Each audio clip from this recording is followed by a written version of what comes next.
Hi, I'm Valerie Kerr, and I came to visit my neighbor down the street, Marilyn Adams, whom I've known for many years, and I've so enjoyed living near her so I can visit her often. Marilyn, I know you're going to be moving, and let's talk about your life a little bit first so I have it all straight in my mind forever and ever. But I really don't know much about your childhood, actually. Well, my childhood, first of all, I'm happy to see you, Valerie. I'm always happy to see you.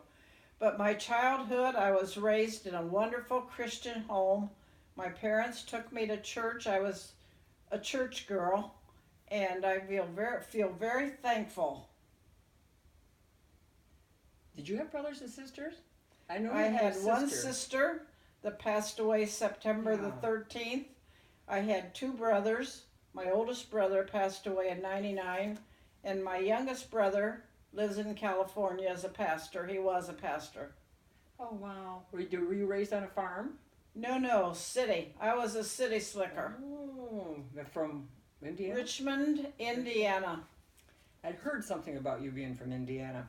Well, I know that you met the love of your life when you guys were fairly young, but I'm not sure where. And then you went to Olivet, and it strikes me that you were still pretty young. Tell me that one. Jim and I knew each other from the time we were about 8 years old. We went to the same church. We graduated from high school together. I started really paying attention to him in high school. And then he went to Olivet, came back, looked the field over at Olivet, and I guess he decided it was all right to come back and marry Marilyn. Was he a student yet when you were married? Yes. And we lived at Olivet for a while in a little old trailer. While he was a student. Right. Amazing, amazing. And I worked at the A.O. Smith Office Company, and he worked part time at Florence Stove. Now, I heard that he did not have a real easy childhood, that his mother was ill when he was a baby. His mother had tuberculosis, so she couldn't keep him, and she was in a sanitarium. But his great aunt and great uncle that were childless, his great aunt said, "Can't we take that baby?" And his great uncle said, "Oh, for 6 months." They didn't have any children, but he won their hearts, and he stayed there till he got married. Aw, His that's mother nice. died on his fourth birthday, and his dad said, "I'll just let him stay where he's at because he's contented," and he Mhm. really couldn't afford to take care of him anyway. Mhm. Well, now that you've grown up and you're married, where was your first church? I know it wasn't here at St. Louis. No, it was Clarinda, Iowa, and our first church was smaller than our big Sunday school class in my home church of the Nazarene in Indiana. Oh my. But we we were there about 1 year. We had a lot of learning to do. And then we pastored altogether 5 churches in Iowa. And then we came to St. Louis and pastored there 21 years over here at the Church of the Nazarene. And the buildings were all built after we moved there, and the parsonage.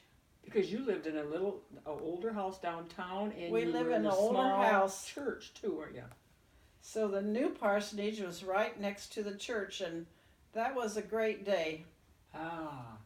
And Jim performed about 200 marriages while we were in St. Louis. And so happens, Jessica's parents, they may be here today. I haven't looked around good.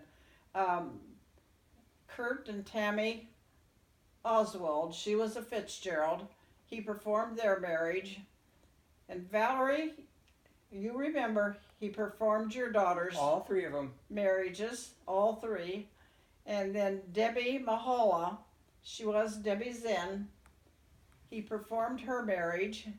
And, Some Woodworths, probably. and Probably some Woodworths. Kathy Woodworth, she was Mar, and her first husband passed away. And so Jim performed their marriage. There's a lot of them in this community that Jim married. Wow. So now tell us about your kids. Where was the first one born? I have no idea. Was he a Michigan kitty? All of our children were born in Iowa. They're all Hawkeyes. Oh, I didn't know that. Yeah. And for a while, about the first 4 churches that we went to, we had a new baby. And so I finally said, I don't want a backyard full of boys, just to get a girl.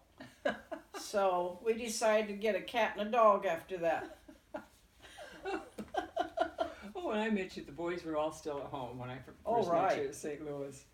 They were in high school except for Marv. He was in grade school. Well, just a little bit about where the boys all ended up. Where are they like today? I know that about Dwight, but maybe everyone doesn't. Where are your boys? They're all parents, I believe. Bob lives next door to me. He's here today. And he's married. His wife, Bev, they have 3 children. And then Ron lives at Battle Creek. And he's married and has 2 children of his own. And then Marv lives at Saline, and they have 3 daughters. Now I have, altogether, not counting my married, the ones that are by marriage. But anyway, my own children, I had 4. Then I had 9 grandchildren and 8 great-grandchildren. Oh my, and you're so healthy and been doing so well. And you recovered from that knee surgery last winter after you took a trip after that? I just can hardly believe it.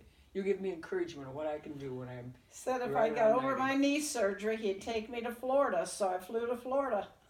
with Marvin, was it? Or your Right. youngest, who you're going to be living near, right? When you left St. Louis, I know that he had several more years that he was a pastor. Can you tell me a little bit what happened between when you left St. Louis and suddenly we got the privilege of seeing you back here at Alma Church? We moved to, from St. Louis, we moved to Coldwater, pastored there 6 years. Wonderful experience. We had lots of young couples and children. And we had, when we had the kids in the opening of Sunday school, I was so thrilled because they would always pray for Pastor and Mrs. Adams. Oh. And I knew if they did that at Sunday school, their parents did that at home. We were so blessed in our churches to have such wonderful people. And I thank God that I was married to my wonderful husband 66 years. 66. And I miss him so much. I feel like my right arm's gone now. But Yes. I was blessed. Yes. So when you left Coldwater, you came back to... Alma. Okay.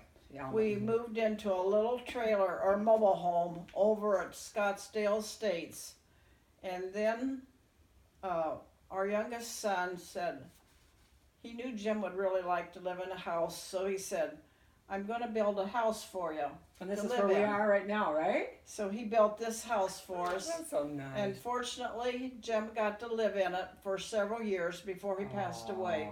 How wonderful. And so I played the piano and or the organ in many of the churches that we pastored, except when we had a wonderful, better piano player than I was, like Nancy Stump. The Stumps were such good ministers of music for us at St. Louis. So then I didn't play too much while they were there. I always think of you though as at the piano or the organ when I think of you in a church service. So what's happening now? What big new exciting change are you going through now? It's just another chapter, I'm sure, on you. On the 24th of October, my plans are to move to Saline, Michigan. It's called Story Point of Ann Arbor because Ann Arbor and Saline merge right there at the south side. And I'll be in an independent living apartment. There'll be lots of people there, a lot of amenities. My youngest son and his family live close by. So it's hard every time I move.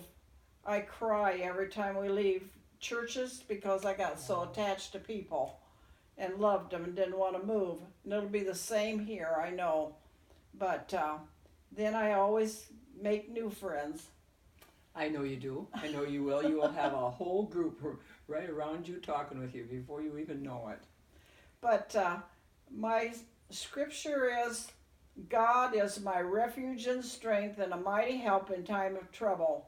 And during these times since I've lost my husband, that has been proven true. And you went through a terrible stress when you lost Dwight too, didn't you? Oh, the Lord yes. stayed there with you. We lost our second son, Dwight, at St. Louis when I pastored there. He was 24. He had leukemia. He was a community boy because he played football and basketball. And, I remember that. And he was handsome. an Alma College football student. Big, handsome guy. So that was Yeah. that was quite a hard thing to take, but And, you know, and you're so strong, and the Lord took you through it all. I just love the you Lord so has much. helped. Our church Sometimes loves you. I made many mistakes across the years, but I've asked the Lord to forgive me for those things and We all go need to. right on. Yep, we all need to. Thank you so much, Marilyn. And I'll be popping in every now and then between now and October 24th. Thank Don't you. You think I better do won't. that. Okay. And bring your dogs. Oh yeah, bring my little doggies.